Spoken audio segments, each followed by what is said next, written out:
আছেন? ভালো আছি আশা করি আপনিও ভালো। বলেন ভাই। আচ্ছা ভাই, আমি আসলে জিজিয়া কর যে বিধানটা আছে আমাদের ইসলামে, ঠিক আছে? হ্যালো? হ্যাঁ, হ্যাঁ, বলেন, বলে যান। আমাদের জিজিয়া করের যে বিধানটা আছে আসলে এটা তো আমার তো আসলে মনে হয় যে একদিক দিয়ে ভালো আবার আরেক দিয়ে আবার খারাপও মনে হয়। আ এটা আসলে এই বিষয়ে আপনি ভাই কি বলেন এটা আসলে? আপনি আগে বলেন যে জিজিয়া করটা কেন ভালো সেই জিনিসটা আগে আমাদেরকে একটু বুঝায় দেন।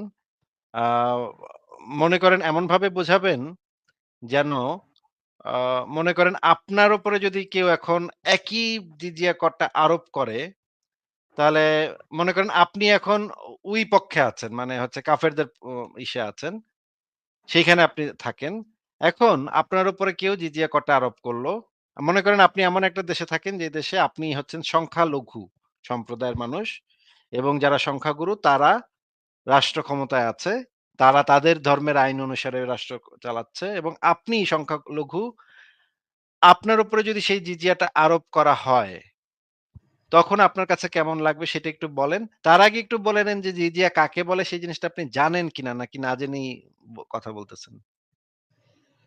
ভাই আমি ভাই আসলে আমি একটু যতদূর বের জানি যে হ্যালো? হ্যাঁ, হ্যাঁ। হ্যালো শুনতে পাচ্ছেন? আরহান বলেন আপনি, হ্যাঁ, আরহান বলেন। আমি আমি বলছিলাম যে জিজিয়া বলতে তো আসলে এটা বোঝায় না যে আসলে ওই যদি কোনো মুসলিম অধ্যুষিত এলাকায় যদি কোনো আরকি কাফির থাকে আসলে তার নিরাপত্তার জন্য আসলে ওই করটা আসলে দেয়া হয় না, আরকি। না, না। এরকম এটা কার কাছ থেকে নিরাপত্তার জন্য? মানে এখানে নিরাপত্তাটা কার কে কোন পক্ষ থেকে ভয়ের আশঙ্কা হচ্ছে যেই কারণে নিরাপত্তা দিতে হবে, এটা ভয়টা কাদের কাছ থেকে? ভয়টা বলতে ওই মানে কি ওই এলাকার যদি আরকি কোনো সমস্যা-টমস্যা হয় আরকি ওই কি বলে? সমস্যা-টমস্যাটা কারা করবে? মানে মনে করেন যে একটা দেশে মুসলমানরা সংখ্যাগরিষ্ঠ, শাসন ক্ষমতায় মুসলিমরা, পুলিশ মুসলিমদের, সেনাবাহিনী মুসলিমদের। সেই দেশে একটা ইহুদি পরিবার থাকে। এই ইহুদি জি। পরিবারটা কার কাছ থেকে নিরাপত্তার জন্য টাকা দিবে? মানে তাকে কে আক্রমণ করতে পারে? সেটা কি এলিয়েনরা আক্রমণ করবে? নাকি আমেরিকানরা আক্রমণ করবে? নাকি মনে করেন আফ্রিকার কোন একটা গোত্র এসে কে আক্রমণ করবে? কার হাত থেকে নিরাপত্তার জন্য এই টাকাটা নেয়া হচ্ছে? এটা তো এখন ওইভাবে ভেবে দেখলে তো আসলে ওই দেখা যাচ্ছে ওই মুসলিমদেরই আচ্ছা, আচ্ছা। হাত থেকে। হ্যাঁ, এটাই এখানে এই জিনিসটাই বলা আছে যে মুসলিমদের হাত থেকে মানে এটা আসলেই বলা আছে, ইসলামেই বলা আছে যে মুসলিমদের হাত থেকে জীবন রক্ষার জন্য এই জিজিয়া করটা দিতে হবে। আমি আপনাকে রেফারেন্স গুলা বের করে একটা দেখাবো। যে এই নিরাপত্তাটা অন্য কারো থেকে নিরাপত্তা না। এটা মুসলিমরা যেন তাদেরকে এখন এখন দেখেন না ভাই ইন্দ্রাণী ভাই আমি বের করতেছি। আস্তে বের করতেছি। আ আরহান ভাই তার মানে আমরা বুঝতে পারলাম মুসলিমদের কাছ থেকে নিরাপত্তার জন্য এই টাকাটা দিতে হবে। আচ্ছা টাকাটা যে দিতে হবে, টাকাটা এই যে জিজিয়া, এই জিজিয়াটা কিসের আ জন্য দিতে হবে? সেটা এখন একটু বলেন তো? ওই যে আ নিরাপত্তার জন্য নিজের বেঁচে থাকার জন্য মুসলিমদের হাত থেকে নিজের বেঁচে থাকার জন্য এটা জিজিয়া দিতে হবে। এটা বুঝলাম। কিন্তু এই জিজিয়া শব্দটার মানেটা কি? এটা যদি আমাকে একটু বোঝাতেন। এখন ভাই আমি আসলে ওইভাবে তো জানি না। আমি যতদূর জানি আসলে ওই মানে কি আমার নিরাপত্তার আরকি বিনিময়ে আরকি আমি ওইখানে যাতে ভালোভাবে থাকতে পারি। জিজিয়া শব্দটা আচ্ছা ঠিক আছে আমরা তাহলে এখন একটু দলিলগুলা দেখে নিই। আপনি যেহেতু জানেন না, তাহলে আপনার তো আগে একটু জেনে নিয়ে তারপরে এটা নিয়ে মতামতে আসা উচিত ছিল, তাই না? আপনি না জেনে কিভাবে হুম। মতামত দিবেন এই বিষয়ে? তো হ্যাঁ, আমরা অবশ্যই। আগে জিজিয়া শব্দটার সংজ্ঞাটা একটু জেনে নিই। জিজিয়া শব্দটা দ্বারা আসলে কি মিন করে সেটার সংজ্ঞা তাফসিরে জালালাইনে বলা আছে। আপনি দেখেন তাফসিরে জালালাইন ২য় খণ্ড পৃষ্ঠা ৬৫৩। আপনি যদি আমাদেরকে একটু এইখানে একটু জোরে পড়ে শোনাতেন, এখানে কি বলা হচ্ছে আপনি যদি একটু আমাদেরকে পড়ে শোনাতেন। লাল কালি দিয়ে দাগানো আছে। আপনি একটু জোরে পড়ে শোনান ভাই সংজ্ঞাটা। আচ্ছা ঠিক আছে। জিজিয়া ও খোরাজ। এখানে বলা হয়েছে জিজিয়া বলা হয় সেই করকে যা কাফেরদের জীবনের বদলে আদায় করা হয়। জিজিয়া শব্দটি যা থেকে নিষ্পন্ন অর্থাৎ তুমি মৃত্যুদণ্ডের উপযুক্ত অপরাধী ব্যক্তি, কিন্তু তোমাকে এই সুযোগ দেওয়া হচ্ছে যে তোমার উপর এ দণ্ড জারি হচ্ছে না এবং দারুল ইসলামে নিরাপত্তার সঙ্গে অবস্থানের অনুমতি দেওয়া হয়েছে। তোমাকে হত্যাও করা হয়নি এবং তোমাকে গোলামও বানানো হয়নি। যেভাবে মুক্তিপণ আদায় করলে মৃত্যুদণ্ড বাতিল হয়ে যায়, ঠিক তেমনি ভাবে জিজিয়া আদায় করলেও হত্যার বিধান কার্যকর হয় না। এটা তো আসলে আচ্ছা এবার আমাকে একটু বুঝায় বলেন যে জিজিয়া শব্দটা এই সংজ্ঞা অনুসারে জিজিয়া জিনিসটা কি আমাকে একটু বুঝায় বলেন ভাই। আচ্ছা ভাই, এখানে তো বলা হয়েছে যে যদি আসলে আমি মুসলিম অধ্যুষিত অঞ্চলে আসলে বেঁচে বেঁচে থাকতে চায় আসলে কোনরকম ভাবে। সে মানে মানে সেজন্যই আমাকে আসলে দিতে হবে করটা এরকম। মানে যেহেতু ওই ব্যক্তিটা অমুসলিম সেই কারণেই সে মৃত্যুদণ্ড পাওয়ার উপযুক্ত অপরাধী ব্যক্তি, তাই না? এটাই তো এখানে বলা। হ্যাঁ, হ্যাঁ, প্র্যাকটিক্যালি তো এটাই তো এই বলা যে এখানে। এখানে লেখা আছে দেখেন, "তুমি মৃত্যুদণ্ডের উপযুক্ত অপরাধী ব্যক্তি। কিন্তু তোমাকে এই সুযোগ দেয়া হচ্ছে, তোমার উপরে দণ্ড জারি হচ্ছে না এবং দারুল ইসলামে নিরাপত্তার সাথে অবস্থানের মানে তোমারে মেরেই ফেলতাম আমরা। তোমারে তুমি এমনই একটা নিকৃষ্ট অপরাধী ব্যক্তি, তোমারে তো আমরা মেরেই লাইতাম। কিন্তু জাস্ট তুমি যে টাকাটা দিতেছো, এইজন্য তুমি টাকাটা দেয়ার কারণে তোমারে আমরা ছেড়ে দিতেছি। কিন্তু তুমি আসলে কিন্তু তুমি মাইরা ফেলানোর মতো উপযুক্ত ব্যক্তি। কিন্তু তোমারে জাস্ট টাকাটার যে কারণে তোমারে বাঁচায় রাখতেছি। টাকা দিয়ে তুমি বাইচা থাকতেছো। মানে এই টাকাটা দিতে হয় নিজে বেঁচে থাকার জন্য মুসলিমদের হাত থেকে নাকি? হ্যাঁ, হ্যাঁ, সেটাই তো লেখা আছে এখানে। আচ্ছা ঠিক আছে। এই সংজ্ঞাটা আমরা পড়লাম। আমরা আরো পড়ি। এখানে একটু লাস্ট ২ টা লাইনটা একটু পড়েন তো ভাই, কি লেখা এখানে? আর খোরাজ হলো সে কর যা অমুসলিম প্রজাদের জমিনের উপর ধার্য করা হয়। তাদের বিরুদ্ধে যুদ্ধ করো যে পর্যন্ত তারা অপমানিত অবস্থায় জিজিয়া বা অমুসলিম কর আদায় করে। আচ্ছা। আহ, এখানে যে মানে কোরআনের আয়াতটা আছে, সেই কোরআনের আয়াতে বলা আছে যে, অপমানিত অবস্থায় জিজিয়াটা দিতে হবে। মানে এই জিজিয়াটা দেয়াটার সিস্টেমটা হচ্ছে অপমানিত, লাঞ্ছিত অবস্থাতে জিজিয়াটা দিতে হবে তাদের সবসময়। এই বিষয়ে কোরআনের আয়াতটা তো আপনি দেখলেনই। কোরআনের আয়াতটা আমরা বের করে দেখাই। এখানে কোরআনের আয়াতে বলা হয়েছে যে, "তোমরা লড়াই করো আহলে কিতাবের লোকদের সাথে, যারা আহরণকর্তা করে, তারা স্বহস্তে নত হয়ে জিজিয়া দেয়।" এই যে নত হয়ে, এই কথাটার আরেকটা অনুবাদ হচ্ছে অবনত অবস্থায়, লাঞ্ছিত অবস্থায়, অপমানিত অবস্থায়। এই জিনিসটা আমরা কই পেলাম? এখানে দেখেন বুখারী শরীফের এই আয়াতের যে ব্যাখ্যা আছে, সেই ব্যাখ্যাতে যে জিনিসটা বলা আছে, বুখারী শরীফের ইসলামিক ফাউন্ডেশন খন্ড ৫ পৃষ্ঠা ৩২৮ এ বলা আছে, এই যে এই শব্দটার অর্থ হচ্ছে লাঞ্ছিত। এই যে জিজিয়া যে এই জিজিয়ার আগে সাগিরুন যে শব্দটা আছে সেটার অর্থ হচ্ছে লাঞ্ছিত। এটা আমরা পরে আরো দেখব। আরো অনেক জায়গাতে এই জিনিসটা বর্ণনা করা আছে। আমরা এই জিনিসটা আস্তে, আস্তে যাই। এবার আমরা একটা বই দেখি যে এই বইটার নাম হচ্ছে আশরাফুল হিদায়াহ। এই বইটা হচ্ছে ইসলামের একটা ফিকার গ্রন্থ, ফিকহি গ্রন্থ মানে হচ্ছে আইনের বই। এই বইটার ভিতরে ৪ মাযহাবের ৪ আইন, ৪ ধরনের আইন এই বইটার ভিতরে বর্ণিত আছে। বইটার নামটা কি আপনি শুনেছেন? আল হিদায়াহ বা আশরাফুল হিদায়াহ বইটার নাম শুনেছেন ভাই? হ্যাঁ, শুনেছিলাম আমি। শুনেছি, কোথাও আচ্ছা। শুনেছি আমি। এই বইটা যে আইনের বই, ইসলামী আইনের বই, শরিয়ার বই, এটা তো জানেন। না, আমি এইরকম জানি কিন্তু আমি এই নামটা শুনেছিলাম আসলে। আচ্ছা ঠিক আছে। আপনি জেনে নিয়েন যে এটা হচ্ছে ইসলামের আইনের বই। আচ্ছা এখানে আমরা হ্যাঁ, দেখি আপনি আইনের রেফারেন্স বইতে দিয়ে কি দিয়েছেন বলা আছে? সমস্যা নেই। এখানে কি বলা আছে দেখি যে এখানে বলা হচ্ছে যে, "অতএব মুসলিম শাসক যদি বিজিত কাফেরদেরকে হত্যা না করে এবং দাস না বানিয়ে অনুগ্রহপূর্বক তাদের মালিকানায় বহাল রাখে তাহলে তাদের উপর জিজিয়া আরোপ করে দিবেন। মানে জিজিয়াটা আরোপ করা হবে যে অনুগ্রহ করে, দয়া করে। এই যে মাইরা ফেলি নাই, বাঁচায় রাখছি এটাই তো খুশি থাক। ইমাম শাফিঈ বলেন, ইমাম শাফির একটা দলিল হচ্ছে জিজিয়া ওয়াজিব হয় হত্যার পরিবর্তে। অর্থাৎ জিজিয়া প্রদানের কারণে জিম্মি ব্যক্তি মুসলমানের হাতে নিহত হওয়া থেকে রক্ষা পায়। এই লাইনটা দেখা যাচ্ছে ভাই? হ্যাঁ, দেখতে পাচ্ছি। মানে জিজিয়াটা তাহলে কার হাত থেকে নিরাপত্তা? এটা কি এলিয়েনদের হাত থেকে নিরাপত্তা নাকি কোন আফ্রিকার কোন একটা গোষ্ঠী এসে মেরে ফেলবে সে তাদের হাত থেকে নিরাপত্তা? নাকি জলদস্যুদের থেকে নিরাপত্তা? নাকি মনে করেন রাশিয়া নাকি আমেরিকা কাদের হাত থেকে নিরাপত্তা? এখন এখানে তো লেখা আছে আসলে মুসলিমদের হাত থেকে আসলে নিরাপত্তা পাওয়ার জন্য। আমি তো আসলে যতদূর জানতাম যে ওই মুসলিম অঞ্চলে মানে কি যাতে আমার কোন রকম সমস্যা না হয় এইজন্য আরকি জিজিয়া করতে সমস্যাটা আরকি কাদের দেওয়া। হাত থেকে সমস্যা না হয়? মানে কাদের পক্ষ থেকে সমস্যা না হয় সেইটা হচ্ছে মেইন ফ্যাক্টর, হ্যাঁ? জি, মানে জি, জি। আফ্রিকার জঙ্গলের কোন একটা গোত্র তো এসে আক্রমণ নিশ্চয়ই করবে না।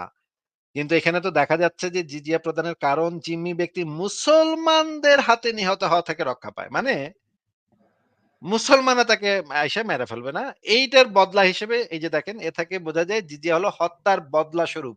নিচে লেখা দেখা যাচ্ছে এর দ্বারা বোঝা যায় জিজিয়া হলো হত্যার বদলা স্বরূপ লেখাটা দেখতে পাচ্ছেন? হ্যাঁ, দেখতে পাচ্ছি, দেখতে পাচ্ছি। আচ্ছা হত্যা করা হচ্ছে না সেটার বদলা স্বরূপ জিজিয়াটা দিতে হয়। আচ্ছা পরে আরো দেখি আর কি বলা আছে। এখানে বলা হচ্ছে আরবের মুশরিকদের উপর জিজিয়া আরোপ হয় না। তারা ইসলাম গ্রহণ করবে অথবা তাদেরকে হত্যা করা হবে। অনারবি মুশরিকদের উপর জিজিয়া আরোপ করা যাবে কিনা এ নিয়ে মতভেদ আছে।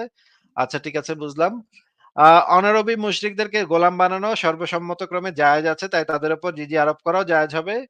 আচ্ছা ঠিক আছে। যে গোলামি এবং জিজিয়া একই টাইপের এই জিনিসটা এখানে বোঝানো হচ্ছে। আরো বিস্তারিত পইড়া নিয়েন আপনি সংশয়.com এ আছে। আ এখানে আরো যে জিনিসগুলা বলা আছে আমরা একটু ভালোভাবে আস্তে, আস্তে দেখি যে আ আহলে কিতাব মাজুসি অনারবি মুশরিকদের উপর যদি জিজিয়া আরোপ করার পূর্বে মুসলমানদের বিজয় লাভ হয়ে যায়, তাহলে তাদের পুরুষ, নারী, শিশু সবাই গনিমতের মালে পরিণত হবে। তখন ইমামের এখতিয়ার থাকবে ইচ্ছা করলে তিনি দাস-দাসী বানাতে পারবেন, আবার ইচ্ছা করলে জিজিয়া আরোপ করতে পারবেন। আ মুরতাদ দেরকে জিজিয়া আরোপ করা যাবে না। আচ্ছা ঠিক আছে বুঝলাম। আচ্ছা এখানে আমরা দেখি যে জিজিয়া আরোপের পদ্ধতিটা কি হবে সেটা আমরা এখন একটু দেখে নেই যে পদ্ধতিটা কি হবে। আ নিচে আরেকটু নিচে যাই। অনেকগুলা পৃষ্ঠা তো একটু আস্তে, আস্তে। এই যে দেখেন, জিম্মির উপর জিজিয়া ওয়াজিব হয় তার কুফরির শাস্তি হিসেবে। এ কারণে অত্যন্ত লাঞ্ছনা ও অপদস্থতার সাথে জিজিয়া পরিশোধ করতে হয়। এই কথাটা দেখা যাচ্ছে ভাই? হ্যাঁ, দেখা যাচ্ছে।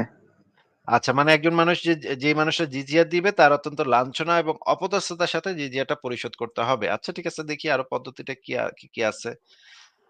আ এখানে বলা হচ্ছে যে আচ্ছা ঠিক আছে আরো নিচে যাই। অনেক বড় তো এগুলা এত আ আপনাকে সময় নষ্ট করব না। কেননা জিজিয়া ওয়াজিব হয় ব্যক্তির অপমানের জন্য তাকে লাঞ্ছিত করার উদ্দেশ্যে। এই জিনিসটা দেখা যাচ্ছে কেননা জিজিয়া ওয়াজিব হয় ব্যক্তির অপমানের জন্য তাকে জি, লাঞ্ছিত জি, করার উদ্দেশ্যে। দেখা যাচ্ছে এই ছোট করে আচ্ছা, লেখা। আচ্ছা ঠিক আছে। ঠিক আছে এখানে আরো পড়ি আমরা। ইমাম আবু হানিফার দলিল শুরু। ইমাম আবু হানিফার দলিল হলো জিজিয়া একটি শাস্তি যা কুফরির উপর কারিতার কারণে সাব্যস্ত হয়ে থাকে। শাস্তি হওয়ার বিষয়টি এভাবে প্রতীয়মান হয় যে জিজিয়া জিম্মির নিজ হাতে পরিশোধ করতে হয়। জিম্মি যদি নিজের কর্মচারীর মাধ্যমে জিজিয়া পাঠায় তাহলে তা গ্রহণ করা হয় না। জিজিয়া দাঁড়ানো অবস্থায় প্রদান করতে হয় এবং গ্রহণকারী ব্যক্তি তা বসে, বসে গ্রহণ করে। কোন বর্ণনায় আছে জিম্মি যখন জিজিয়া প্রদান করতে আসবে তখন জিজিয়া উসুলকারী ব্যক্তি জিম্মির জামার বুকে ধরে ঝাঁকুনি দিবে এবং বলবে, "এই আল্লাহর দুশমন জিজিয়া দাও।" এই আল্লাহর দুশমন জিজিয়া দাও। মানে গলায় একটা ঝাঁকুনি দিয়ে বলবে, জামাটা ধরে একটা ঝাঁকুনি দিবে। ঝাঁকুনি দিয়ে বলবে, "এই আল্লাহর দুশমন জিজিয়া দাও।" এসব কথা ও আচরণ দ্বারা প্রমাণিত হয় যে জিজিয়া একটি শাস্তি। আর শাস্তির ক্ষেত্রে নিয়ম হলো যদি এক জাতীয় একাধিক শাস্তি একত্র হয় তাহলে পরস্পরে তাদাকুল হয়ে যায় বা একাভূত হয়ে যায়। যেমন কোন ব্যক্তির উপর একাধিক হত্যা ইত্যাদি, ইত্যাদি। আচ্ছা ঠিক আছে। আচ্ছা আরো দেখি আমরা আরো কি, কি বলা আছে। আ নিচে আরো কি, কি বলা আছে দেখি। আচ্ছা, এইবার আমরা আল্লামা কাজী সানাউল্লাহ পানিপথির একটা তাফসীর গ্রন্থ আছে, তাফসীরে মাঝারি অত্যন্ত বিখ্যাত তাফসীর গ্রন্থ। তাফসীরে মাঝারি ৫ম খন্ড পৃষ্ঠা ৩৯১ থেকে ৩০৩ এই পৃষ্ঠাগুলো একটু দেখে নিই এখানে কি বলা আছে। এখানে দেখা যাচ্ছে এই আয়াতের তাফসীরটা যে নত হইয়া আনুগত্যের নিদর্শন স্বরূপ জিজিয়া আ দেয়। এই কথাটাতে বলা আছে, দেখি আমরা নিচে কি বলা আছে। আ এখানে জিজিয়া হচ্ছে অপদস্থতার নিদর্শন। নিচে বলা আছে যে আ জিজিয়া কর নিজ হাতে প্রদান করবে, কাউকে নিযুক্ত করতে পারবে না। এরকমও হতে পারে। এই কথাটির অর্থ এখানে অপদস্থতার সাথে জিজিয়া পরিশোধ করা। কাফেরদের জিজিয়া দিতে হবে বাধ্যতার বিষাদ ও ভয়ের অনুভূতির সাথে। কেউ আবার বলেছেন কৃতজ্ঞতার নিদর্শন স্বরূপ জিজিয়া দিতে হবে। মুসলমানরা অতি মহৎ তাই দয়া করে জিজিয়া গ্রহণ করতে সম্মত হয়ে আমাদেরকে বাঁচিয়ে রেখেছে। এরকমের একটা মনোভাব নিয়ে জিজিয়া দিতে হবে যে মুসলমানরা অনেক ভালো আমারে জিজিয়া নিয়ে আমারে বাঁচায় রাখছে ভাই।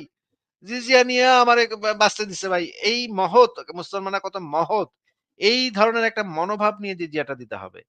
সগীরন অর্থ নত হয়ে অপমানিত পরাজিত হয়ে এখানে আরো এক বর্ণনায় এসেছে, তাদের স্কন্ধদেশ পদদলিত করে আদায় করতে হবে জিজিয়া। কালাবি বলেছেন জিজিয়া গ্রহণকালে তাদের ঘাড়ে মুষ্টাঘাত করে প্রাপ্তি স্বীকারের কথা জানিয়ে দেয়া যাবে। কেউ বলেছেন জিজিয়া গ্রহণের সময় তাদের দাড়ি ধরে তাদেরকে চড় থাপ্পড়ও মারা যাবে। কেউ আবার বলেছেন তাদের জামার গলার কাছে ধরে বলপূর্বক তাদেরকে তাদের সঞ্চয়স্থলের দিকে নিয়ে যাওয়া যাবে।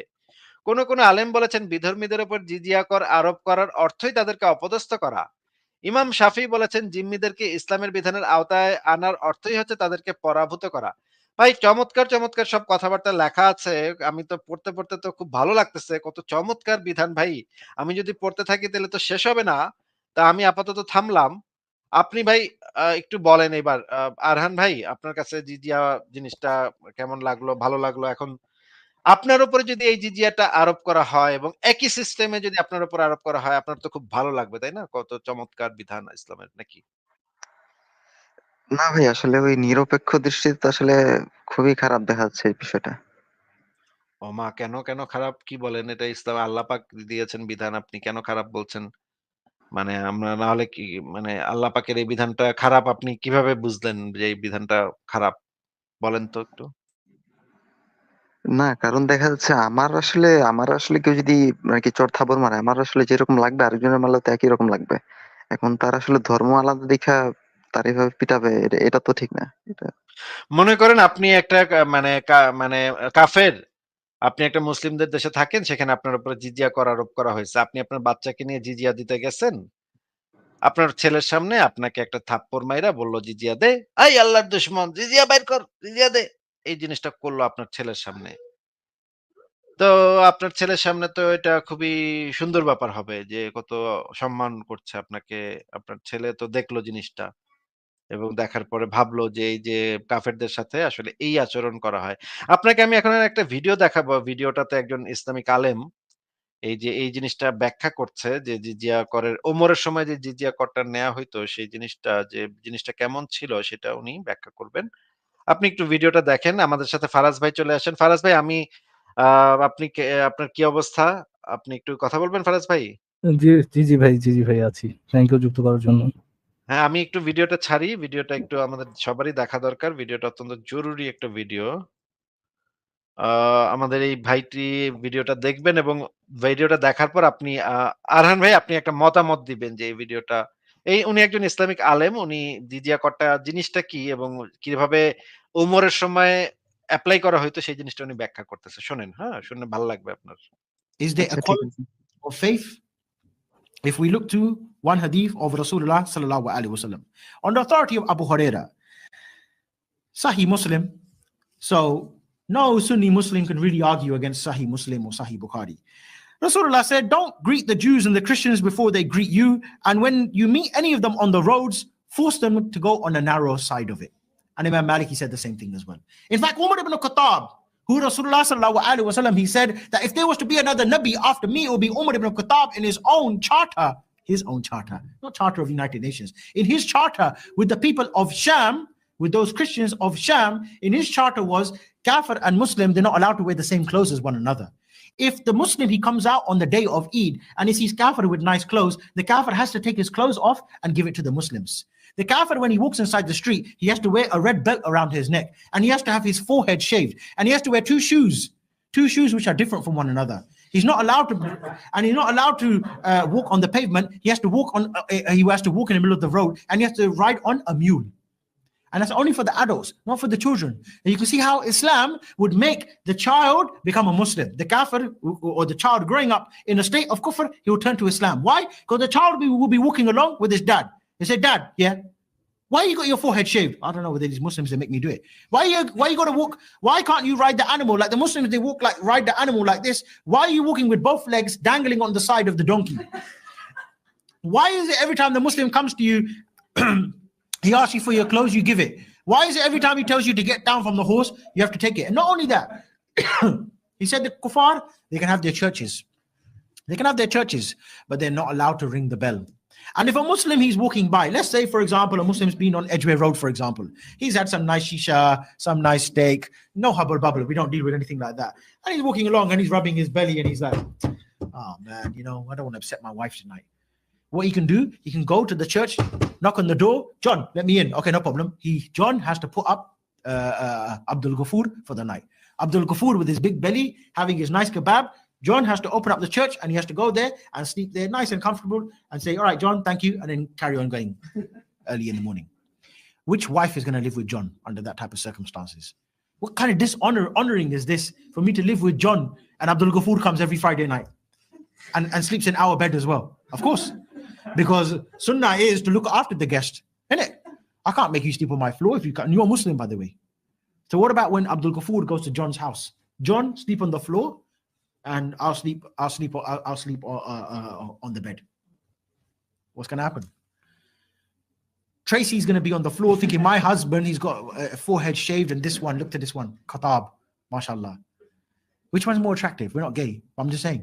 A man with his forehead shaved and one belt around his neck and two different colored shoes, or Amir Khattab. Amir Khattab, we're talking about here now, with that nice Chechen hat, big beard, you know, a bit to the side. Yeah. And he's got the badges there. La ilaha illallah, la ilaha illallah. Yeah. And he's got a big gun and he's got a big camouflage jacket on, nice boots, gloves as well. Even if he's got a couple of fingers missing, still looks attractive. Yeah. What's Tracy going to do? John's in for a problem. He just let him in for a kebab. He lost his own wife as well. So everyone's going to become Muslim. That is, my dear brothers, the Islamic State. আচ্ছা, আমরা খুব চমৎকার একটা video দেখলাম। ভিডিওটাতে বিস্তারিতভাবে ব্যাখ্যা করলো যে ওমরের সময় কিভাবে মানে অমুসলিম মানে ইহুদি খ্রিস্টানদের অমুসলিম সব অমুসলিম না, ইহুদি খ্রিস্টানদের কিভাবে অপমানের জীবন যেটাকে মানে হিন্দিতে বোধহয় বলে জিল্লাত কি জিন্দেগি একদম মানে খুবই অপমান অপদস্থতার সাথে যে বেঁচে থাকা যেটাকে বলে এরকমের একটা জীবন এই জিজিয়া জিনিসটাও হচ্ছে এটার একটা পার্ট। এখন আরহান ভাই আপনি তো শুরুতে এসে বলতেছিলেন যে জিজিয়া জিনিসটা আপনার কিছু, কিছু জায়গাতে ভালো লাগে। একটা ভালো জিনিস একটু বলেন তো যে দেখি যে উ আমার একটু ভালো লাগে উনি কিনা? অ্যাকচুয়ালি ইসের কথা বলেন নাই। উনি পার্টিকুলার জিজিয়ার কথাই বলছে আসিফ ভাই। মানে উনি যে আরেকটা যে ইয়া আ মুসলিমদের যে ইয়া দিতে হয়, বছরে 2% ইয়া দিতে হয়, ওটার কথা বলে নাই। উনি জিজিয়ার কথাই বলছে যে জিজিয়া তার ভাল লাগে। হ্যাঁ, হ্যাঁ, জিজিয়া ওনার আরহান ভাই বলেছেন যে জিজিয়াটা কিছু, কিছু দিকে ওনার কাছে মনে হয় খুবই ভালো একটা সিস্টেম আবার কিছু, কিছু দিকে ওয়াও! খারাপ। তো তখন আমি জিজ্ঞেস করলাম জিজিয়া কি এটা আপনি জানেন কিনা? তো পরে আমি বুঝতে পারলাম উনি আসলে জানেনই না জিজিয়া কি। উনি বোধহয় কোনো কারো থেকে কিছু শুনছে। এজন্য উনি জানেনই না জিজিয়াটা কি। এখন আবার আমি জিজ্ঞেস করতেছি যে আরহান ভাই আপনি একটু আমাদেরকে একটা ভালো দিক একটু দেখান তো জিজিয়া এরকম একটা জিজিয়া যে ভালো জিনিস, ভালো কি আছে? কি ভালো আছে এটার ভিতরে? ভাই আমি তো আসলে ওইভাবে জানতাম যে যদি কোনো অমুসলিম যদি থাকে মানে আর কি মুসলিমদের এলাকায় মানে তার নিরাপত্তা বলতে আমি আসলে যতটুকু জানতাম যে ওই মানে যাতে তার কোনো রকম সমস্যা না হয় মানে আর কি ওই কি বলে অমুসলিম না তো ওই মানে আর কি যে কোনো রকম সমস্যা হয় না মানুষের মানে ওইরকম সমস্যা থেকে যাতে মানুষ পাশে থাকতে পারে এই জন্য আর কি হয়তো বা আচ্ছা আপনাকে একটা জিনিস জিজ্ঞেস করি। মনে এটা করেন দুর্বল দাউদ কথা ইব্রাহিম সো কিউট। মনে করেন আপনি একটা ব্যবসা-ট্যাবসা চালু করছেন। মানে বেশ ভালো ব্যবসা-ট্যাবসা করতেছেন। একদিন হঠাৎ দাউদ ইব্রাহিম আপনাকে ফোন দিয়ে বলল যে, ৳১০,০০,০০০ পাঠায় দে। হ্যাঁ? ৳১০,০০,০০০ দিবি। প্রত্যেক মাসে ১০,০০,০০০ করে দিবি। ১০,০০,০০০ দিবি, দিলে তুই নিরাপত্তা পাবি। আ তোরে তুই মানে আমার প্রটেকশন পাবি। দাউদ ইব্রাহিমের প্রটেকশন। তো এই প্রটেকশন মানিটা যদি আপনি না দেন, তাইলে কি হবে ভাই? আমার ক্ষতি হবে। কি ক্ষতি হবে? যেকোনো দিন আপনি রাস্তায় ঘুরতেছেন, হঠাৎ করে একজন আইসা একটা গুলি করে দিবে আপনাকে, তাই না? আপনার ফ্যামিলিরাও গুলি করে দিতে পারে নাকি? হ্যাঁ এরকমই। তো এই যে প্রোটেকশনটা কার কাছ থেকে প্রোটেকশন? এটা কি পুলিশের কাছ থেকে না আর্মির থেকে না ইন্ডিয়ার থেকে না আমেরিকার থেকে না রাশিয়ার থেকে? এই যে দাউদ ইব্রাহিম যে প্রোটেকশন মানিটা নিচ্ছে, কার থেকে প্রোটেকশন দেয়ার জন্য টাকাটা নিচ্ছে? এটা কি কলিমুদ্দিনের থেকে প্রোটেকশন দিতে নাকি ইসরায়েলের থেকে প্রোটেকশন দিতে নাকি আকাসউদ্দিনের কাছ থেকে নাকি নর্থ কোরিয়ার যে বর্তমান আছে প্রেসিডেন্ট আছে কিং জং উন ওনার হাত থেকে প্রোটেকশন দিতে এই টাকাটা নিচ্ছে ভাই? এখন আল্টিমেটলি যদি আমি দেখি এটা তো আসলে ডাকাতি হচ্ছে আমার উপর আর কি। মানে দাউদ ইব্রাহিম নিজেই তার হাত থেকে প্রোটেকশনের জন্য আপনার কাছ থেকে টাকাটা নিচ্ছে যেন আরেকটা আছে আসিফ ভাই। আরেকটা প্রোটেকশন আছে এখানে। দাউদ ইব্রাহিমের মতো আরেকটা জঙ্গি যেন আপনার কাছে ইয়ে নিতে না পারে, সেটাও কিন্তু একটা প্রোটেকশন আছে। সেখানে দাউদ ও ইব্রাহিমের নিজের নিজের ব্যবসার মতো যেন ভাটা না পড়ে, এই জন্য দাউদ ইব্রাহিম কিন্তু ওইটার সাথে কিন্তু একটা ওই সেফটির বিষয়ে কিন্তু একটা হ্যাঁ, খাটাই দেওয়ার, একটা আর কিছু কোন খাটাই দেওয়ার, মাফিয়া যদি যেন তার আর কোন কনভিনিয়েন্সের সাথে যায়। আর কোন মাফিয়া যেন ওর কাছে টাকা না চায় এটাও প্রোটেকশন দেয় দাউদ ইব্রাহিম নাকি ভাই? ও মানে যতক্ষণ তার কনভিনিয়েন্সের সাথে যায়। কিন্তু ধরেন দাউদ ইব্রাহিম থেকে বড় মাফিয়া, সেখানে কিন্তু সে হাত গুটায়, ওকে তোমারটা তুমি তা হয়, আমার এত দেখার ঠেকা নেই। জাস্ট লাইক আসিফ ভাই, জাস্ট লাইক জিজিয়া, জাস্ট লাইক ফ্রিকিং জিজিয়া। তবে না, না জাস্ট লাইক জিজিয়া না। এই যে দাউদ ইব্রাহিমকে যখন কেউ টাকা দেয় তখন তো মোটামুটি একটু সম্মানজনক ভাবেই দেয়। এত ভাই থাপ্পড় দিয়া টাকা নিতেছে এতটা নিশ্চয়ই দাউদ ইব্রাহিম এতটা নিশ্চয়ই ও করে না। সরি আমার ভুল হয়ে গেছে ভাই, আমি সরি। সরি, দাউদ ইব্রাহিমের লেভেলে নামতে পারলো না, মানে দাউদ ইব্রাহিম ইসলামের লেভেলে নামতে পারলো না। শিট, শিট, এগুলো আচ্ছা, এগুলো কিছু হইলো আরহান না। ভাইয়ের কাছ থেকে আমরা শুনি যে এই জিনিসগুলো যখন আপনি দেখলেন আপনার কাছে এখন আপনার কাছে কি মনে হচ্ছে যে জিজিয়া কি একজন অমুসলিম মানুষ, তো সে তো একজন মানুষ, তো তাকে যদি এভাবে অপমান অপদস্থ করা হয় এটা কি কোনো অবস্থাতে acceptable? না ভাই, এটা তো কোনোভাবেই নেয়ার মতো না আসলে। আচ্ছা, আপনি যে একটা ভালো দিক যে বলতেছিলেন তখন, সেই ভালো দিকটা এখন কি একটু বলবেন আরেকবার? যে কোনো একটা ভালো দিক, আমি তো পাই না কোনো ভালো দিক। আপনি দেখি পান কিনা একটা বলেন তো দেখি কোনো ভালো দিক আছে কিনা? না, যদি আসলে নিরাপত্তা যদি আসলে ওই ডাকাতের থেকে নেয়া লাগে, তাহলে তো আসলে ওটা কোনো নিরাপত্তা হলো না। ওটা তো আসলে আমার উপর হুমকি স্বরূপ আরকি। এরকম। আচ্ছা, মানে নিরাপত্তা মনে করেন একজন মনে মনে করেন একজন ইহুদি বলল যে, "নাহ, মুসলমান তোগো থেকে আমার নিরাপত্তা লাগবো না, যা। আমি নিজে নিজের নিরাপত্তা দিতে পারি। আমি নিজেই তরবারি কিনা নিজের ঘর পুরে পাহারা দিমু।" এই যে একটা মুসলিম শরীয়তি দেশে বসবাস করে একজন ইহুদি কি এই কথাটা বলতে পারবে যে, "আমার তোর কোনো নিরাপত্তা লাগবো না"? যদি নিরাপত্তাটা অন্য কারো থেকে হইতো, তাইলে তো এরকমের একটা স্কোপ থাকার কথা হ্যাঁ, যে হ্যাঁ, ভালো ভালো কথা বলছেন আসিফ ভাই। তারা কিন্তু এটা বলে না যে দেশের ডেভেলপমেন্টের জন্য, সমাজের ডেভেলপমেন্টের জন্য, তারপরে এগুলোর জন্য লাগবে না। এইগুলোর কথা কিন্তু বলে না। তারা বলে হচ্ছে নিরাপত্তার জন্য, এবং তাফসীর তুফসীরে কিন্তু ওইগুলোই পাওয়া যায় যে নিরাপত্তার জন্য, রাইট? কেউ যদি বলে I don't need your protection, আমি আমার প্রোটেকশন নিজে করবো, দেন হোয়াট? দেন সে সবার আগে কার কাছ থেকে হুমকি প্রাপ্ত? That's what I need to know. এটা হচ্ছে সবচাইতে ইম্পোর্টেন্ট কোয়েশ্চেন। এক বেটায় কইলো যে, "আমি তোর নিরাপত্তা পুছি না। যা।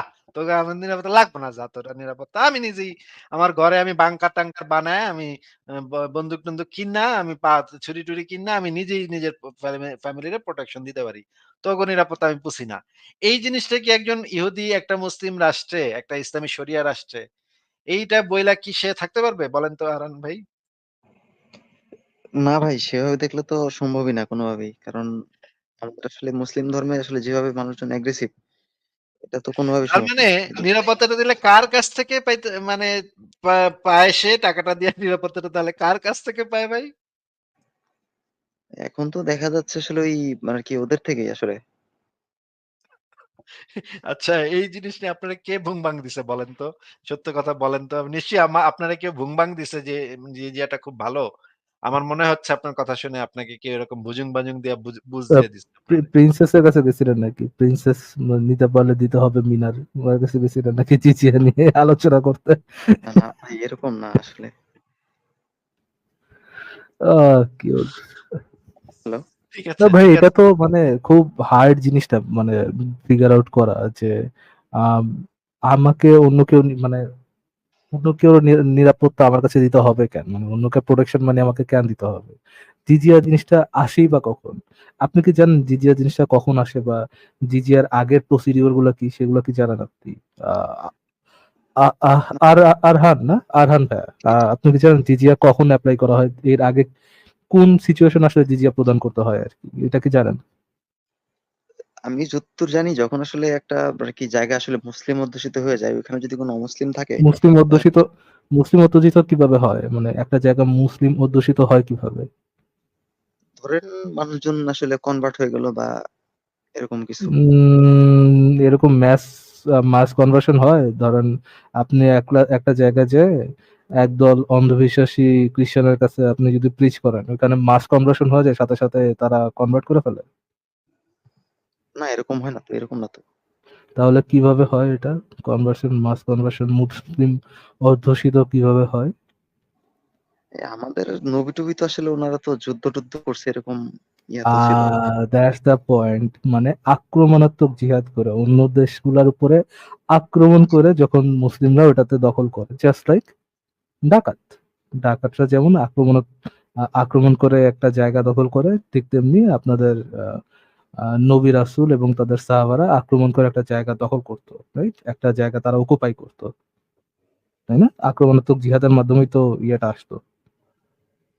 Do you disagree with me? এরকম এরকম তো ভাই শুনি না। আমি তো শুধু শুনছি যে ওই যদি আসলে কোনো অমুসলিমরা যদি ওই আগেও জিনিসটা দেখাবো আমরা। অসুবিধা নেই ভাই। ওই জিনিস আমরা দেখাবো। আপনি একটু আলোচনা করতে থাকেন ওই জিনিস আপনি দেখে আজকে ওইগুলা কমপ্লিট করায় দিব। আপনার কোর্স কমপ্লিট করায় দিব। কোন সমস্যা নেই। আপনি জাস্ট ফারাজ ভাইয়ের ইয়াটার উত্তরটা দেন।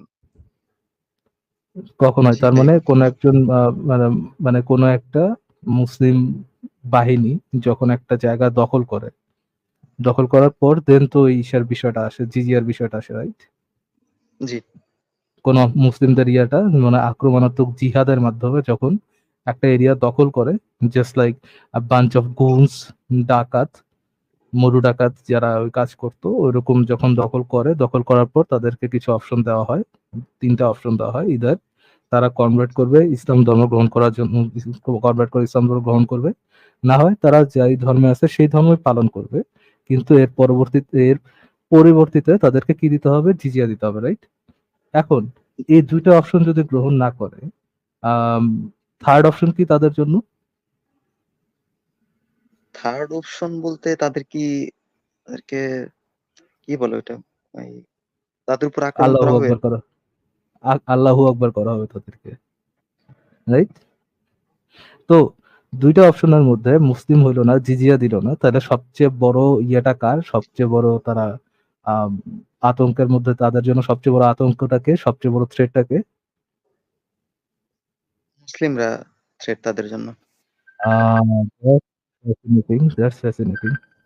এই জিনিসটা আমি একটু মানে রেফারেন্স গুলা একটু দিয়ে দেই। তার মানে দেখেন তার মানে আপনিও বুঝতেছেন যখন আম ইয়ে হচ্ছে না, যখন হচ্ছে জিজিয়া দিচ্ছে না, তখন আক্রমণাত্মক জিহাদের পর যখন জিজিয়া দিচ্ছে না, তখন রেশনালি সবচেয়ে বড় মানে সবচেয়ে বড় থ্রেট তাদের জন্য আপনাদের ওই নবী রাসূল এবং তাদের সাহাবারাই।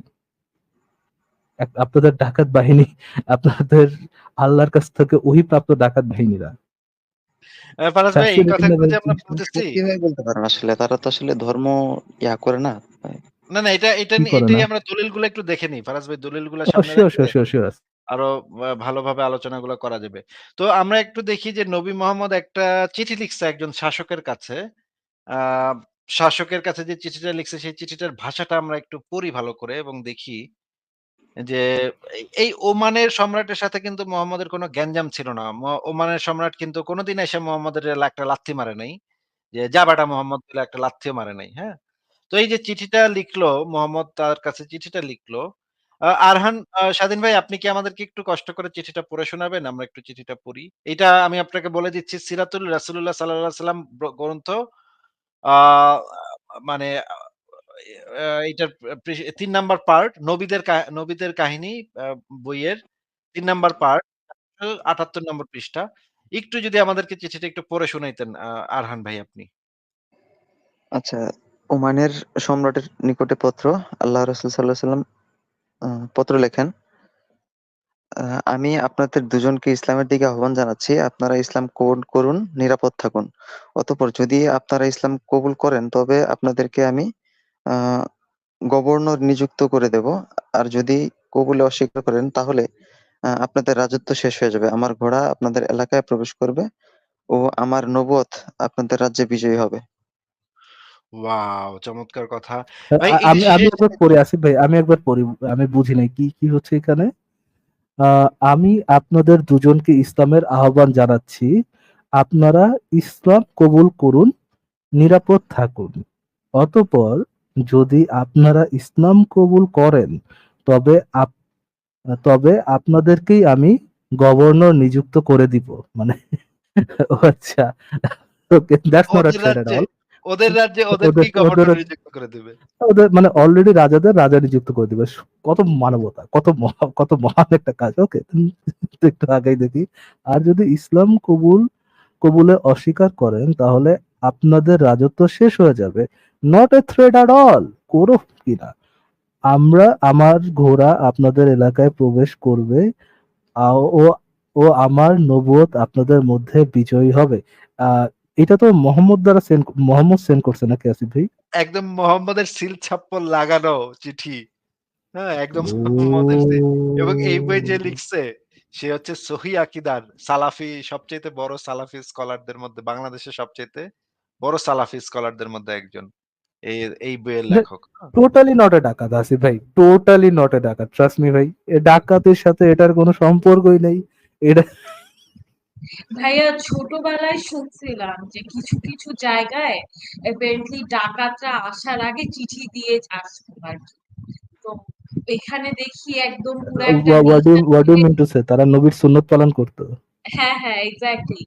আর মানে এরা তো, আমি তো এদের আগের কয়েকটা ডিবেট তো ওগুলা বলে না ডিসকাশন, ঠিক আছে, তো কোন ডিসকাশনটা আমি দেখছি আমি ওটা স্পেসিফাই করবো না, একটু রিজন আছে, বাট এখানে একটা জায়গা ওরা বলে যে একটা জায়গায় এরকম এই আমাদের এই ভাইয়া থাকার সময় উনি বলতেছে যে এই যে দেখেন যে কোনো একটা কান্ট্রি থেকে কত ইলিগালি লেবারদেরকে ইয়ে করানো হয় আর কি, ট্রেড করানো হয়, পাচার করা হয়, পুরো একটা নেশনকে একদম মানে দাবায় রাখা হচ্ছে।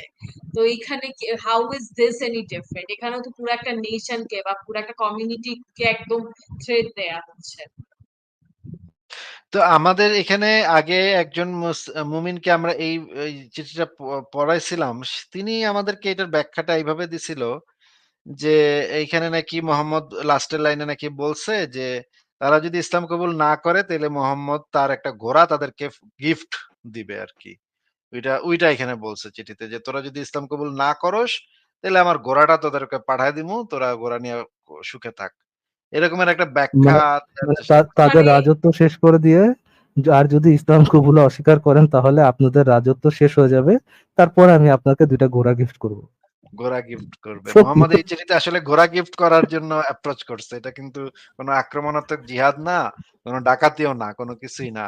আপনারা নাস্তিকরা মানে মিথ্যা বলেন। আপনারা ভাই এই আপনারা ঘোড়া সেই মিথ্যুক। ঘোড়া না, এই ঘোড়া সেই ঘোড়া না, এই এটা গিফট ঘোড়া। এটা একটা গিফট করবে ইসলাম কবুল না খেলনা করলে। ঘোড়া, আপনারা খেলনা কেন, ঘোড়া, আইসার একটা ঘোড়া, কেন আইসার ইসলামকে একটা বদনাম ঘোড়া। করার জন্য এই যে নাস্তিকরা এভাবেই ইসলামকে বদনাম করার জন্য মানে হাদিসের ভুল ব্যাখ্যা করে, সিরাতের ভুল ব্যাখ্যা করে। আমরা তো জানি এটা নাস্তিক। তো আরহান স্বাধীন ভাই, আপনি কি এই চিঠিটা পড়ে আপনার কাছে কি মনে হচ্ছে? এখানে কি বোঝানো হয়েছে একটু বলবেন আমাদেরকে? এটা আসলে আমি যদি ওইভাবে বলি, এটা তো আসলে জেনুইন একটা থ্রেট মনে হচ্ছে একজনের উপর আরেকজনের। আচ্ছা। ঠিক আছে, তাহলে আমরা আরেক পরের স্টেপে চলে যাই। এবার আমরা একটু দেখি যে সহিহ মুসলিম আ হাদিস গ্রন্থের যে শরহে গ্রন্থ মানে ব্যাখ্যা গ্রন্থের আ ভিতরে এই জিনিসটা লেখা আছে। আমি আপনাকে এটার মানে অধ্যায় নাম্বার এবং পৃষ্ঠা নাম্বার একটু পরে পৃষ্ঠা নাম্বার এখানে আছে। অধ্যায় নাম্বারটা একটু পরে বলতেছি। আপনি কি একটু ৪র্থ ধাপ এই অংশটা একটু পড়ে শোনাবেন আমাদেরকে স্বাধীন ভাই? চতুর্থ ধাপে মুসলমানের বিরুদ্ধে যুদ্ধ আরম্ভ না করিলেও সকল ধর্ম ও বর্ণের কাফিরদের বিরুদ্ধে প্রথমেই জিহাদ শুরু করিবে, যতক্ষণ পর্যন্ত না তারা ইসলাম গ্রহণ করে কিংবা জিজিয়া ইসলামী রাষ্ট্র অমুসলিমদের উপর ধার্যকৃত কর প্রদান না করে। আর ইহা দ্বারা আল্লাহ তাআলার কালেমা সুন্নত করা, দ্বীন ইসলামের মর্যাদা দান এবং কুফরের দাপট ধ্বংস করার উদ্দেশ্যে। আচ্ছা, এখানে যে ১ম লাইনটা মুসলমানগণের বিরুদ্ধে যুদ্ধ আরম্ভ না করিলেও সকল ধর্ম ও বর্ণের কাফিরদের বিরুদ্ধে প্রথমেই জিহাদ শুরু করিবে। এই কথাটার মানে কি ভাই? এর মানে হচ্ছে কেউ যদি মুসলমানদের উপর অ্যাটাক নাও করে, তারপরেও যদি আশেপাশে কোনো ইয়া থাকে, ওদের উপরে আগে যা ইয়া করতে হবে, অ্যাটাক করতে হবে এটা। আচ্ছা, এটার উদ্দেশ্যটা কি? এটা কেন করতে হবে? এখানে কি বলা ভাই? এখানে ওই ইসলাম ইয়া করতে হবে, কায়েম করতে হবে। আল্লাহর দাপট মানে মানে ইসলামের দাপট, মর্যাদা এবং কুফরের দাপট ধ্বংস করা নাকি? জি, জি, জি। এটাই। ওয়াও! খুবই চমৎকার, চমৎকার কথা আমরা সে শুরু উইথ করতেছি। মি, জাস্ট লাইক আ ডাকাত। একটা ডাকাত যেটা করতো একই পর্যায়ে, একদম সেম টু সেম লাইক আ ডাকাত। ফার্স্ট ভাইয়া প্লিজ হ্যাঁ আমাদের ভাই, এটা নবীকে আপনি আসলে গালি দিবেন। এরকমই মনে হচ্ছে এখন, পুরোপুরি এরকমই দেখা যাচ্ছে। আচ্ছা, আরো দেখতেছি আমরা। এবার আমরা তাফসীর ইবনে কাসির থেকে একটু পড়ি সূরা তওবার যে আয়াতগুলা। আচ্ছা, এটা কি অনেক ছোট দেখাচ্ছে? ভাই আপনি কি পড়তে পারবেন স্বাধীন অনেক ভাই? অনেক ছোট দেখাচ্ছে জি, জি, ভাই। আমি জুম জুম করে পড়তে পারবো। আমি ফোনে আছি তো। আচ্ছা, লাল অংশটুকু যদি পারেন তাহলে লাল অংশটুকু একটু পড়ে শোনান। আ এই অনুমতি দেয়া হচ্ছে না যে তাদেরকে সামনে পেয়ে গেলে তাদের সাথে যুদ্ধ করবে। বরং তোমাদের জন্য এই অনুমতিও রয়েছে যে তোমরা নিজেদের পক্ষ থেকেই তাদের উপর আক্রমণ চালাবে। তাদের এই কথাটার পথরোধ মানে কি? করবে না। এই কথাটার মানে কি? যে শুধুমাত্র এই অর্থাৎ তোমাদেরকে শুধু এই অনুমতি দেয়া হচ্ছে না যে তাদেরকে সামনে পেয়ে গেলে মানে সামনে পড়ে গেলে তাদের সাথে যুদ্ধ করবা শুধু এই অনুমতি না। তোমাদের এইটার সাথে এইটাও দেয়া হচ্ছে যে তোমরা নিজেদের পক্ষ থেকেই তাদের উপর আক্রমণ চালাবে। মানে সামনে পাইলেই যে শুধুমাত্র মারবা তা না। তোমরা নিজেদের পক্ষ থেকেও তোমরা আগ বাড়ায় গিয়া মারবা। এইটাই তো এখানে বলা হচ্ছে। একটু আরেকটু পরে বলেন তো আমি যে কথা বলছি এটাই লেখা কিনা? জি ভাই, পরের থেকে পড়বো নাকি? না না, আসিফ ভাই ওই যেটা অংশটা। বললো যে আসিফ ভাই যেটা বলতেছে যে প্রথমে যতটুকু পড়লেন আপনি ওটা দ্বারা কি এরকম বোঝা যাচ্ছে যে মুসলিমদের উপর আক্রমণ করলে মুসলিমরা ডিফেন্সিভ জিহাদ করতে পারবে, ডিফেন্সিভ যুদ্ধ করতে পারবে, নাকি তাদেরকে কোন রকম আক্রমণ, তাদের উপর কোন রকম আক্রমণ না আসলেও, মুসলিমদের উপর কোন রকম আক্রমণ না আসলেও আগ বাড়ায় অন্যদেরকে আক্রমণ করার কথা বলে গেছে নবী। হ্যাঁ, এটাই তো বলছে যে একবারে মানে খুঁজে খুঁজে বের করে মারতে হচ্ছে, এরকম কিছু একটা বুঝাইছে এখানে। মানে আক্রমণাত্মক জিহাদ, আপনার সাথে কোনো সমস্যা নেই কোনো অমুসলিমের, আপনি আগ বাড়ায় গনিমতের মালের লোভে, জাস্ট লাইক আ ডাকাত, গনিমতের মালের লোভে আপনি তাদেরকে আক্রমণ করবেন, হ্যাঁ, জিজিয়ার সেটাই লোভে সেটাই তাদেরকে সেটাই আক্রমণ বুঝাইছে। করবেন। আচ্ছা পড়েন এর পরের অংশটুকু Wow. পড়ে শোনান আমাদেরকে প্লিজ। তাদের পথরোধ করে দাঁড়াবে এবং তাদেরকে ইসলাম গ্রহণ করতে অথবা যুদ্ধ করতে বাধ্য করবে। এজন্যই আল্লাহ পাক বলেন, যদি তারা তওবা করত, নামাজ প্রতিষ্ঠিত করে এবং যাকাত প্রদান করে, তবে তাদের রাস্তা খুলে দেবে এবং তাদের উপর থেকে সংকীর্ণতা উঠিয়ে নেবে। এই আয়াতটি দলিল হিসেবে গ্রহণ করেই আবু বকর রাদিয়াল্লাহু তাআলা যাকাত অস্বীকারীদের বিরুদ্ধে যুদ্ধ ঘোষণা করেছিলেন। যুদ্ধ করা এই শর্তে হারাম যে তারা ইসলামের মধ্যে দাখিল হয়ে যাবে এবং ইসলামের অবশ্য করণীয় কাজগুলো পালন করবে। মহান আল্লাহ তাআলা এই আয়াতে আচ্ছা হইছে সহিহ ঠিক আছে। জি, জি। ঠিক আছে আপনি পড়ছেন খুবই সুন্দর পড়ছেন। এইবার এই যে শেষ অংশটাই যে সহিহ বুখারী ও সহিহ মুসলিম এই অংশটাও পড়ে শোনান একটু প্লিজ। সহিহ বুখারী ও সহিহ মুসলিম ইবনে উমর রাদিয়াল্লাহু তাআলা হতে বর্ণিত আছে যে রাসূলুল্লাহ সাল্লাল্লাহু আলাইহি ওয়াসাল্লাম বলেছেন, আমি এই মর্মে আদিষ্ট হয়েছি যে আমি লোকদের বিরুদ্ধে যুদ্ধ করতে থাকবো যে যতক্ষণ যে যে পর্যন্ত না তারা সাক্ষ্য প্রদান করে যে আল্লাহ ছাড়া কোনো কেউ উপাস্য নেই ও মুহাম্মদ সাল্লাল্লাহু আলাইহি ওয়াসাল্লাম আল্লাহর রাসূল, এবং তারা সালাত প্রতিষ্ঠিত করে ও যাকাত দেয়। আব্দুল্লাহ ইবনে মাসউদ রাদিয়াল্লাহু তাআলা বলেন, তোমাদেরকে সালাত প্রতিষ্ঠিত করার এবং যাকাত প্রদান করার নির্দেশ দেয়া আচ্ছা হয়েছে। হইছে। সুতরাং আচ্ছা হইছে ভাই। Thank you. আপনি খুব সুন্দর পড়েছেন। আপনি তাহলে আমাদেরকে এই হাদিসটাও এই যে যেই হাদিসটা এইমাত্র পড়লাম সেই হাদিসটারই পূর্ণাঙ্গ ভার্সনটা হচ্ছে এইটা। সুনান তিরমিজি শরীফের তাহকিককৃত সহিহ হাদিস ২৬০৭ নম্বর। যতক্ষণ পর্যন্ত মানুষ লা ইলাহা ইল্লাল্লাহ না বলবে ততক্ষণ পর্যন্ত তাদের বিরুদ্ধে কিতাল করতে আমি আদেশপ্রাপ্ত হয়েছি। ভাই আপনি কি কিতাল শব্দের অর্থ জানেন? হ্যাঁ, ওই হিন্দি সিনেমা দেখি তো, কতল বলে মানে কি মারা, মেরে ফেলা আরকি, এরকম ওই কতল। রুট ওয়ার্ডটা একই। কতল, কিতাল রুটটা একই। কিতাল করতে হবে মানে জবাই করতে হবে। তাই না? হ্যাঁ, হ্যাঁ, সেটাই সেটাই বলা হয়েছে। আচ্ছা রাসূলুল্লাহ সাল্লাল্লাহু আলাইহি সাল্লাম বলেছেন, মানুষ যে পর্যন্ত না আল্লাহ তাআলা ব্যতীত কোন প্রভু নেই এ কথার স্বীকৃতি দিবে, সেই পর্যন্ত আমি তাদের বিরুদ্ধে যুদ্ধ করতে আদিষ্ট হয়েছি। আর যে ব্যক্তি বলল আল্লাহ ব্যতীত কোন প্রভু নেই সে আমার থেকে তার মাল ও রক্ত নিরাপদ করে নিল। মানে কেউ যদি বলে যে আচ্ছা ঠিক আছে আল্লাহ লা ইলাহা ইল্লাল্লাহ এটা যদি সে বলে তাইলে তার মাল এবং তার জীবন মানে রক্ত নিরাপদ। আর যদি এটা না বলে তাইলে কি হবে ভাই? তো দেখছেন আসিফ ভাই কত মানবতা। না বললে তো মানে কেতাল করবে বলছে, মেরে ফেলবে এরকম। এটাই বলছে, হ্যাঁ, এটাই বলছে। আচ্ছা, আচ্ছা। চমৎকার, চমৎকার। খুবই ভালো লাগতেছে। কত মানবতাবাদী কথাবার্তা। নবীর কত মানবতাবাদী কথাবার্তা।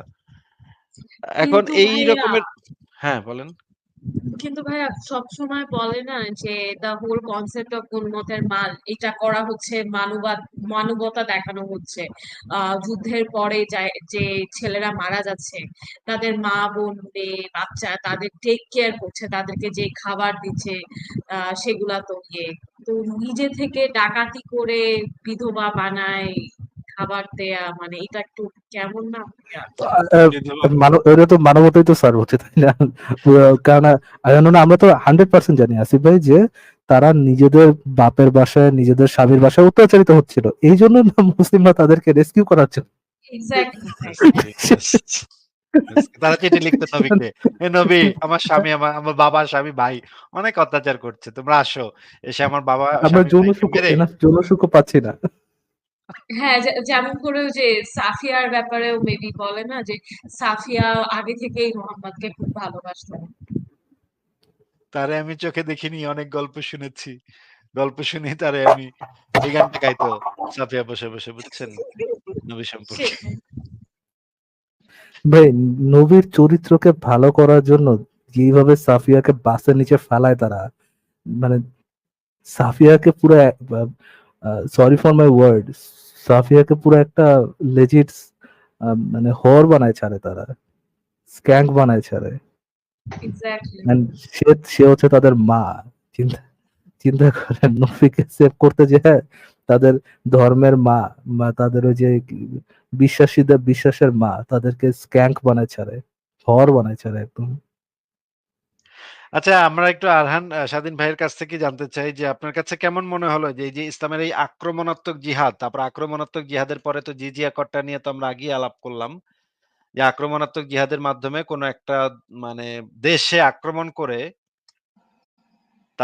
তাদের উপর জিজিয়া করটা আরোপ করা।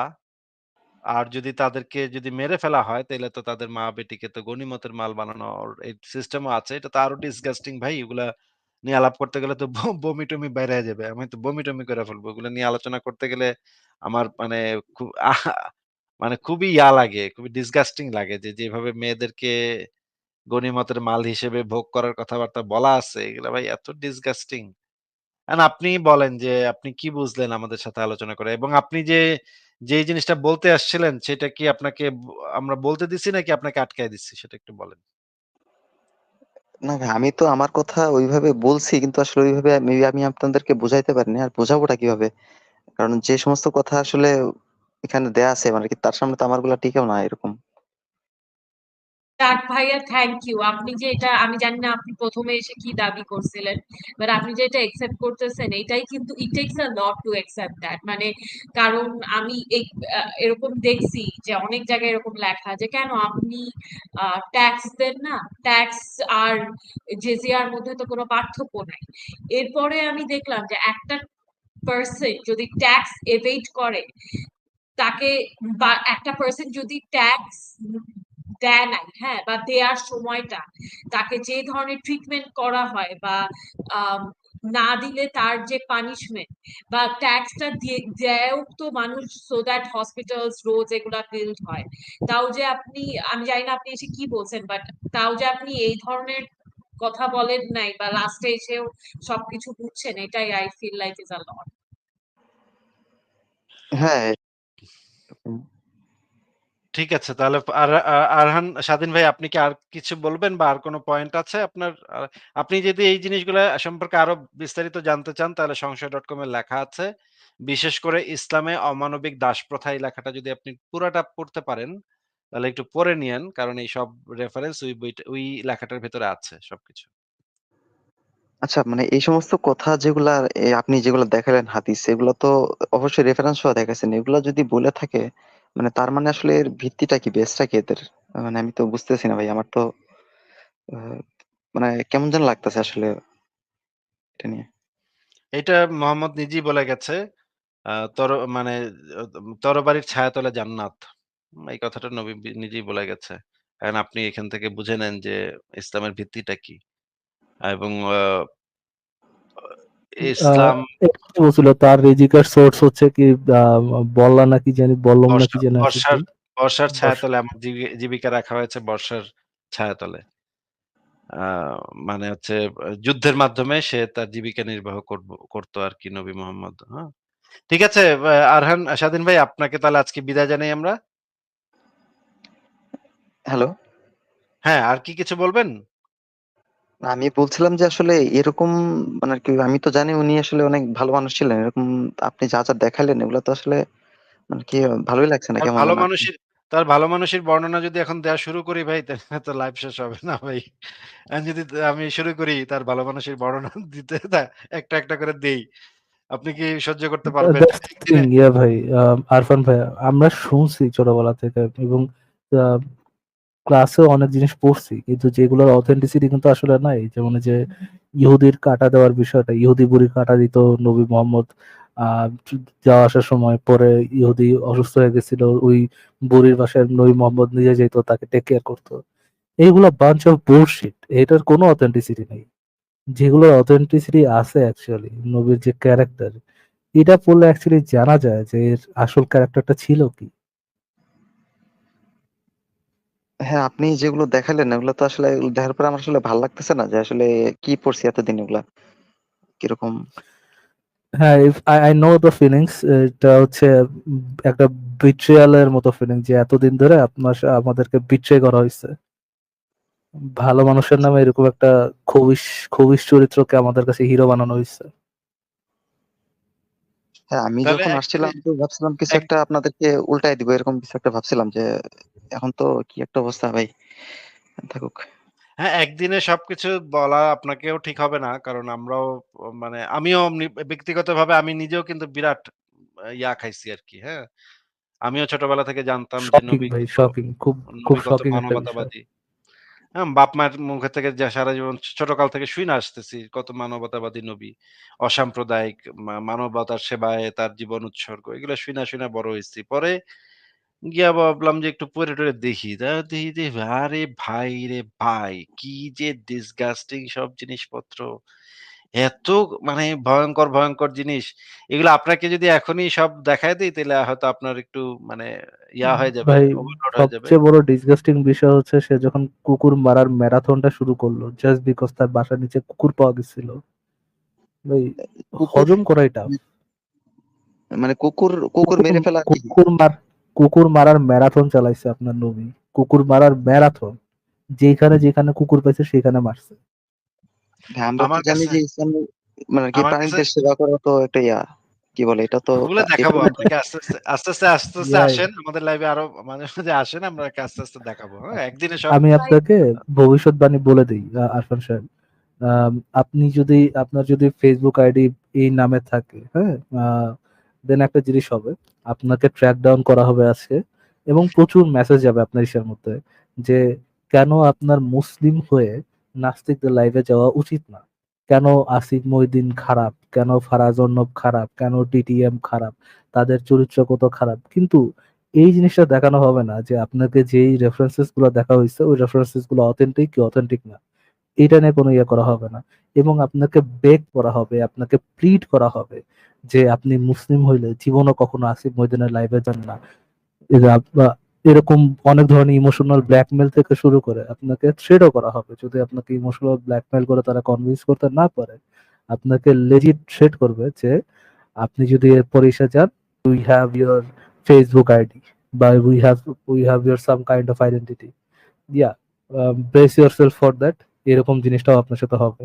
এন্ড দেন আপনি বুঝবেন যে আপনার নবী কোন ধরনের, আপনার নবীর ক্যারেক্টার কি ছিল, এবং তাদের যে উম্মত তাদের ক্যারেক্টারটা অ্যাকচুয়ালি কি। জি আসিফ আ ভাই। আ আ আরহান ভাই এই ধরনের ঘটনা বহুবার ঘটে গেছে তো এইজন্য আপনাকে এই জিনিসগুলা মানে বলে দিতে হচ্ছে। কারণ আপনি নিজের ছবি নিয়ে আসছেন। আমি তো ভাবছিলাম আপনি তো মুমিনি। অ্যান্ড কথা বলতে, বলতে যে আপনার ইয়াটা একটু হয়ে যাবে। এখন কিন্তু আপনি আপনার মধ্যে যে যাওয়ার আগে রেশনালিটি আছে, আপনার মধ্যে যে রেশনালিটি এন্ড এমপ্যাথি আছে, এই জিনিসটা তো ভাই আমরা বুঝি নাই। এই জিনিসটা তো What can we আমি do? বুঝতে পারি নাই আচ্ছা ভাই যে আচ্ছা তাইলে আমি আচ্ছা, সমস্যা নেই এটা নিয়ে। তাইলে আমি এটা নিয়ে সমস্যা হয়তো নেই। একটু অন্যভাবে কথা বলতাম। আমি একটু বোকা হয়ে গেছি। এখন আপনি যেটা করতে পারেন সেটা হচ্ছে আমার এই লাইভটা বা অন্য কোনো লাইভ শেয়ার দিয়ে নিচে লিখতে পারেন, "এই নাস্তিকের বাচ্চা কত বড় খারাপ, কত বড় বদমাইশ, এইটা তো জাহান্নামী, জাহান্নামে যাবে এটা।" এভাবে কিছু গালিগালাজ করে আমার বিরুদ্ধে কয়েকটা স্ট্যাটাস মারতে পারেন। তাইলে দেখেন তারা হয়তো আপনাকে তাইলে আর এত বেশি ঘাটাবে না। কিন্তু যদি আপনি কিছুই না করেন, চুপচাপ থাকেন, তাইলে কিন্তু আপনাকে তারা অনেক ঘাটাবে। আপনাকে অনেক খারাপ, খারাপ কথা বলবে।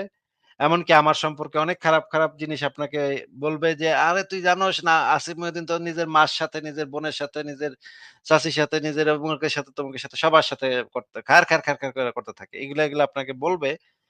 আ এই জিনিসগুলা না ভাই, এরকম অসভ্যতা আমি করতে পারবো না ভাই। একজন মানে কি স্বাধীন মানুষ হিসেবে এরকম তো অসম্ভব ভাই। এটা আমার দ্বারা হবে না। You will কখনোই হবে have না। to do a lot more to survive. আমরা যে ডিসগাস্টিং আইডিওলজিতে আছি, যে ডিসগাস্টিং রিলিজিয়নে আছি, এবং যে ডিসগাস্টিং সোসাইটিতে আছে, যে সোসাইটিতে মোহাম্মদের পাগলা কুত্তা, সরি ফর মাই ওয়ার্ড, উম্মতটা ঘুরতেছে, তাদের থেকে নিজেকে সেভ করার জন্য এরকম অনেকগুলো স্টেপে হয়তো আপনাকে নিতে হতে পারে। আপনার আনকমফোর্টেবল লাগবে, ট্রু, বাট সার্ভাইভালের জন্য অনেক কিছুই করতে হয়। সো আমি বলতেছি না যে করবেনই, বাট যদি মনে করেন যে এরকম কোনো থ্রেডের মুখে আপনি পড়তেছেন, feel free to do that, কোনো হ্যাঁ, সমস্যা হ্যাঁ। নেই। আপনি এটা করতে পারেন। আমাকে একটা গালি দিয়ে একটা স্ট্যাটাস দিবেন। তাইলে দেখবেন আপনার যদি এরকম কোনো সমস্যা আপনার হয়, আপনার নিরাপত্তার জন্য এটা আপনাকে শিখাই দিলাম। যে যদি এরকম হয় তাইলে আপনি আমাকে দুমায় কয়েকটা গালি দিয়ে একটা স্ট্যাটাস মারবেন। তাইলে দেখবেন ঠিক হয়ে গেছে। এটা হচ্ছে আপনার জন্য ট্রিক্স মানে টিপস দিলাম আরকি আপনাকে। আরেকটা কথা হচ্ছে যে আপনি যদি পরে আসেন তাইলে আপনার সাথে আরো আপনি অবশ্যই একটা ছদ্মনাম নিয়ে এবং একটা ছবি নিয়ে যুক্ত হয়েন এরপর থেকে নিজের নাম, ছবি আর ব্যবহার করেন না। কারণ এটা একটু বিপজ্জনক, হ্যাঁ? কারণ কখন কি হয়ে যায় বলা যায় না। জি ভাই, জি জি, জি, ভাইয়া, জি। আপনি তাহলে কয়েকদিন আমাদের লাইভ শুনেন। আমাদের আরেকটা চ্যানেল আছে, সঞ্চয় ডেইলি লাইভ শো। ওইখানেও একটু লাইভ শুনেন, আর ভাইয়ার আর্টিকেল গুলা একটু পড়ার চেষ্টা করেন, এবং নেক্সট যেদিন আসবেন সেদিন যেন পিকচার না থাকে আর আপনার নামটা না থাকে। আচ্ছা, আচ্ছা, ঠিক আছে। আমি ফলো করবো আপনার ইনস্ট্রাকশন গুলো। ঠিক আছে ভাই, ভালো থাকেন তাহলে বিদায় জানাচ্ছি। আচ্ছা, থ্যাংক ইউ।